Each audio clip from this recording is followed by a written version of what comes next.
Olá, seja muito bem-vinda, seja muito bem-vindo à nossa tertúlia virtual, ao nosso Papo Real, o canal que fala de monarquia e geopolítica, traz para você os princípios de cavalaria e da realeza e mostra o que é realmente a monarquia, não se atendo ao glamour apenas e a coisas que, na verdade, na nossa opinião, não são a principal qualidade da monarquia, e sim o equilíbrio, o interesse no bem comum. Bom, antes de falar do nosso programa de hoje, eu quero dizer, como sempre, para você dar uma olhada no nosso curso de Monarquia e Geopolítica, que está realmente recebendo várias reviews, várias avaliações positivas. E é um curso muito acessível. Nós já estamos, você ainda pode fazer a sua inscrição, você ainda pode acompanhar, porque você acompanha o curso da maneira que você preferir, porque as aulas estão lá à disposição, você pode assistir quantas vezes quiser, você pode acessá-las do seu telefone, do seu tablet, do seu computador, enfim, na sua Smart TV. Você pode assistir essas aulas da melhor maneira possível que você quiser, conforme a sua agenda. Então você pode entrar no curso de Monarquia e Geopolítica agora. É um curso muito acessível e não conheço nenhum curso semelhante no mundo. Se você se tornar aluno Masterclass, você terá acesso também à nossa ordem de cavalaria após. Você tem que se comprometer a fazer um ano letivo inteiro e você terá acesso à nossa ordem equestre de Miguel Arcanjo. Eu quero dizer que nós vamos acabar com a modalidade de aluno espectador. Então, se você tem interesse em ser aluno espectador, ou seja, você paga por mês e para quando quiser, assiste quando quiser, essa modalidade vai acabar. Então você terá apenas a opção de ser aluno Masterclass. Então nós queremos que você se comprometa a terminar o ano letivo. Você, como premiação, você será aceito na ordem. Nós apenas temos alguns... você será avaliado, uma avaliação simples, com consulta. E é claro, nós não queremos pessoas de bem, então... Perdão. Você não pode ter nada que o desabone para adentrar a ordem. Então esses são os únicos critérios que nós temos a respeito disso, a respeito do acesso à ordem. Muito bem, vamos então voltar ao assunto de hoje. Hoje é um assunto muito sério e é um assunto que é sério porque ele pode comprometer a restauração da monarquia no Brasil, se nós não tivermos uma atenção a respeito disso. Então eu vou começar aqui. Uma pessoa, eu não vou dizer o nome, ela me fez a seguinte pergunta. Eu tenho algumas dúvidas inquietantes. Vossa Alteza acha que o povo deve ter o direito de escolher quem vai ser o imperador ou acha que só será legítima se for Dom Luiz Gastão? Uma pergunta absolutamente normal, não tem problema de fazer a pergunta, mas a pessoa quis ter uma certa... não quer fazer a pergunta publicamente e eu entendo perfeitamente. Muito bem. Eu vou dizer primeiro quais são as questões históricas e depois eu vou dizer a minha opinião. Muito bem. Não há nada que diga que você não pode escolher uma outra dinastia. Isso aconteceu várias vezes na história, na própria Grécia. Inclusive há relatos que o próprio Dom Pedro I foi convidado para ser rei da Grécia e não aceitou. Então uma outra dinastia da Dinamarca foi chamada e o rei Constantino da Grécia hoje, o rei deposto, vive no Reino Unido. Ele é dessa dinastia que não tem absolutamente nada a ver com a Grécia, não tinha nada a ver com a Grécia num primeiro momento, e ele passou a ser o monarca legítimo, porque o povo se juntou e pediu para aquele príncipe que ele, para aquela família, para aquela dinastia, para que eles fossem os soberanos da Grécia. Então isso é historicamente, perfeitamente normal. Há casos também que você tem uma revolução no país e o líder daquela revolução, ele é convidado a ser o soberano daquele país. Então, por seus atos heróicos e de abnegação, forma-se então uma nova dinastia a partir daquele momento com aquela pessoa. Há também casos, como no caso da Albânia e da França, quando alguém é eleito presidente e resolve transformar o país numa monarquia. Então aconteceu na Albânia, aconteceu com Napoleão III na França também. Então é possível sim que seja escolhido o imperador, é possível que seja escolhido dentro da dinastia, ou crie-se uma nova dinastia, ou escolha-se uma dinastia já estabelecida. Então, há precedentes históricos em todos esses casos. Muito bem. Qual é a minha opinião?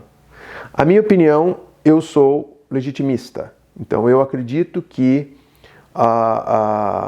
deve-se respeitar, porque, veja, eu entendo que um direito legítimo de uma pessoa foi retirado em 1889 com o golpe da República. Então, essa pessoa foi Dom Pedro II. Ele foi roubado dos seus direitos. Então é a mesma coisa que o sujeito chegar e tomar sua carteira, roubar seu carro, enfim, roubar seu dinheiro. O princípio é o mesmo. Então, o cargo de soberano, né, a posição de soberano de Dom Pedro II foi roubada pelo golpe de 1889, não há outra palavra. Então, como Dom Pedro II não mais está vivo, então o seu herdeiro legítimo tem esse direito. Essa é a jurisprudência internacional dinástica. Então, se nós quisermos mudar isso, nós não estaríamos restituindo o direito legítimo de Dom Pedro II. Nós poderíamos restaurar a monarquia no Brasil com uma outra dinastia, com outro príncipe, mas eu sou radicalmente contra isso. Eu acho que para que se comece bem uma nova fase no Brasil, deve-se respeitar a tradição, deve-se respeitar a linhagem que legalmente reside em Dom Luiz Gastão. Então, essa é a minha opinião. Então, eu acho que as coisas devem ser feitas com lisura, dentro da legalidade, da legitimidade, e Dom Luiz Gastão é, na minha humilde opinião, de acordo com a lei internacional e com a jurisprudência dinástica, ele é a pessoa que tem o direito de ser, ele é o imperador de iure do Brasil. Então, eu defendo esse princípio e eu apoio abertamente a figura dele, apoio Dom Bertrand, apoio a linhagem que está depositada em Dom Luiz Gastão. Então, essa é uma primeira questão. Eu expliquei os precedentes históricos e eu dei minha opinião. Então, na minha opinião, se a monarquia for restaurada hoje, deve-se Dom Luiz Gastão de Orleans e Bragança é o imperador. Então essa é a minha opinião. E claro, se ele não puder assumir por alguma razão de doença ou alguma coisa, então Dom Bertrand, e deve-se respeitar a ordem dinástica, a ordem da sucessão dinástica. Um detalhe importante, a monarquia só será restaurada se o for na linhagem dos Orleans e Bragança. Por quê? Porque caso outra dinastia seja criada, outra dinastia seja chamada, não seria uma restauração. Seria a restauração do regime, mas não a restauração daquilo que foi roubado em 1889. Então isso é importante também dizer. Pode-se instaurar a monarquia com outras lideranças, etc., mas não será uma restauração, ou seja, você não estará reparando um erro que foi feito em 1889. Então, dito isso, nós vamos passar para um outro assunto muito importante que também tem ligação com isso. Eu creio que nas mídias sociais, recentemente, está havendo uma discussão, porque há uma facção do movimento monarquista que é a favor da monarquia tradicional, de uma monarquia mais absoluta. E há o lado que talvez, creio eu, seja o lado mais mainstream dentro do movimento. Como eu tenho reiterado, eu participei do movimento em 1992, antes do plebiscito, então para mim eu não desconheço o movimento, até peço aos colegas dos canais mais antigos, canal Monarquia Livre, essas pessoas que estão dentro do movimento há mais tempo, que me corrijam se eu estiver falando alguma besteira.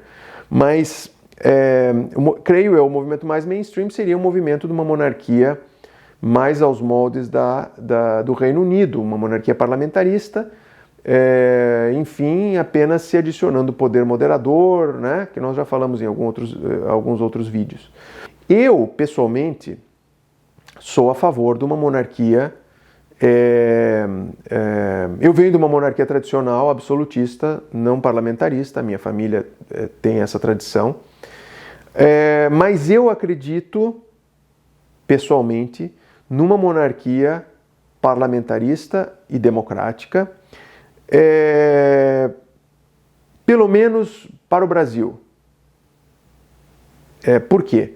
Porque, como nós sabemos, nós tivemos cento e tantos anos de propaganda antimonarquista e nós tivemos mais de 50 anos de propaganda socialista, gramscista, e eu acho muito difícil que o povo dê esse salto de fé, que eu não sei como se fala em português, leap of faith, que quer dizer, por exemplo, você confiar em alguma coisa a ponto de dizer não, nós confiamos cegamente que esse monarca, sem conhecê-lo bem, nós daremos todos os poderes para esse monarca. Eu acredito que a monarquia tradicional tem inúmeras vantagens sobre a monarquia parlamentarista. É claro, você deve contar com um soberano que seja extremamente benevolente, extremamente bem intencionado, que é claro, uma monarquia tradicional nas mãos de um tirano é um desastre, é um inferno total, a tragédia, pandemônio total. Então eu acredito que a monarquia... Por quê? Vou explicar por quê. Não é porque eu acho que o poder todo deve estar na mão de uma pessoa ou nada disso.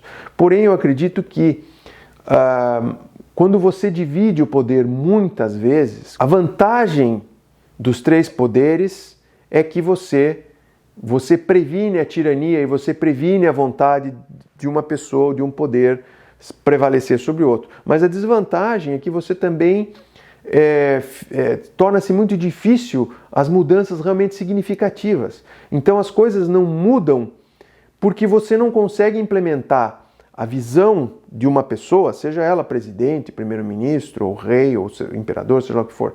Por quê? Porque essa visão ela tem que passar por várias etapas para ser aprovada. Então isso inclui vários acordos, várias coisas que nós conhecemos bem da República, negociatas, enfim. E eu acho que isso não é bom. Você alimenta muito a corrupção fazendo esse tipo de coisa. Então, na minha opinião, essa é a vantagem da monarquia tradicional. Você tem a visão de uma pessoa implementada, então você pode ter mudanças realmente significativas, beneficiando o povo,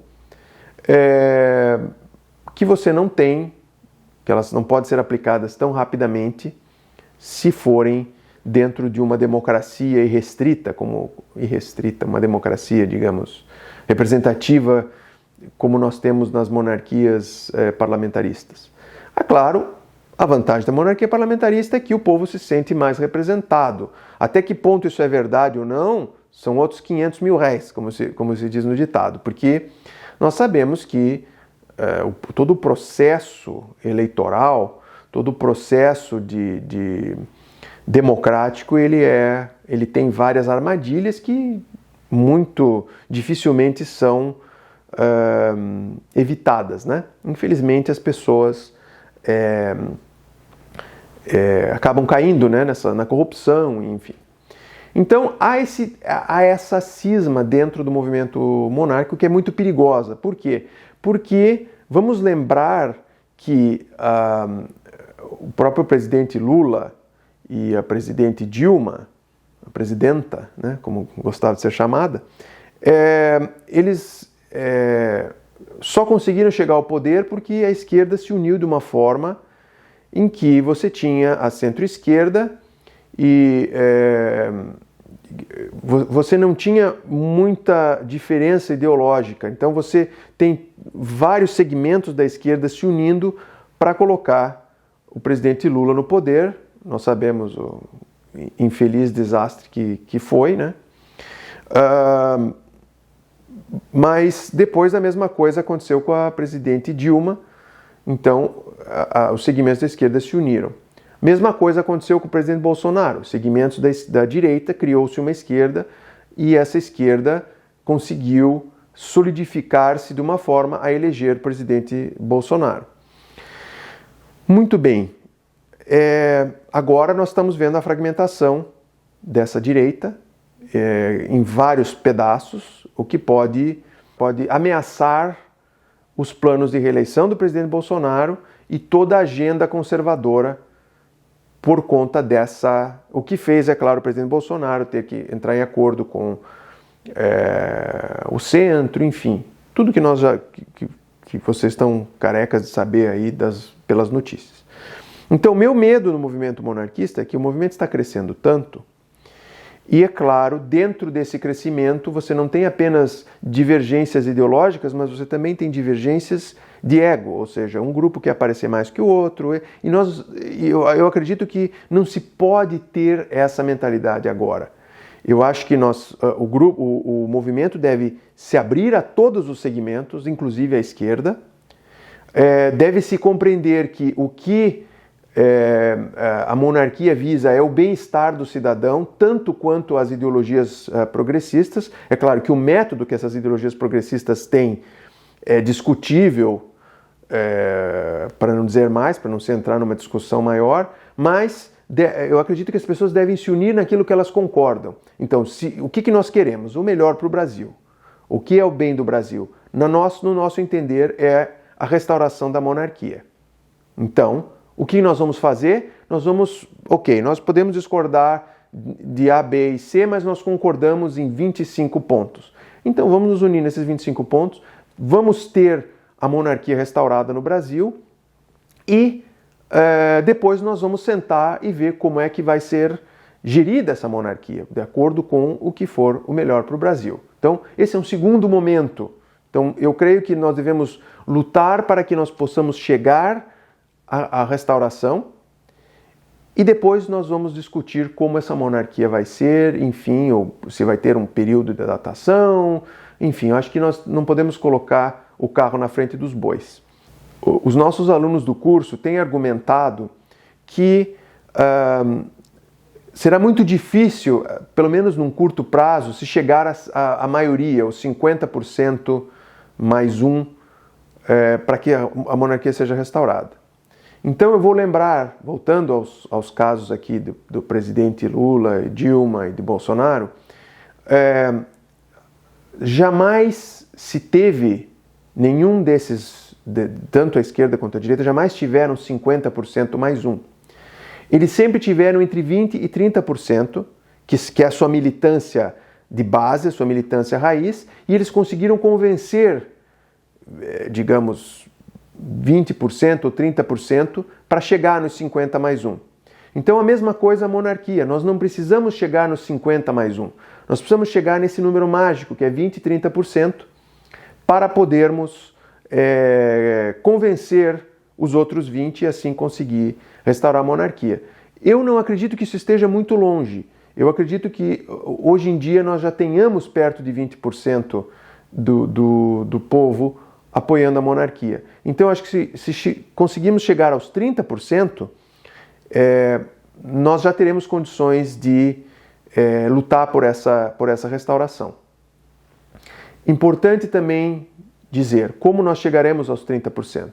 Educando, formando quadros políticos, tendo políticos monarquistas no poder, tendo lideranças monarquistas nas universidades e nas escolas, fazendo com que as pessoas não ouçam a monarquia e tenham vontade de rir, ou não tenham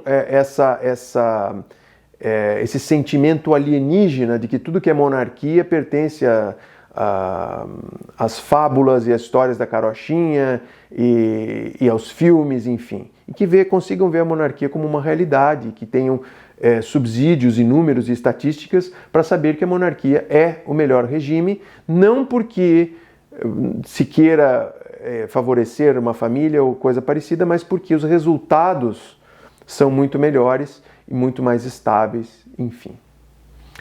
Então, pessoal, esse era o recado que eu tinha para dar. Eu quero ouvir a sua opinião também, eu quero inclusive ouvir a opinião de pessoas que estão no movimento há mais tempo, que estão, digamos, mais próximos ao movimento, né?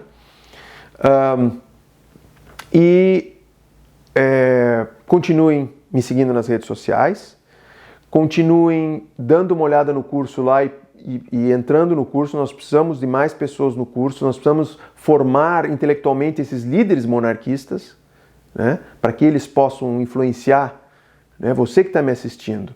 Você precisa entrar no curso, porque você é um líder monarquista, nós contamos com você para restaurar a monarquia no Brasil.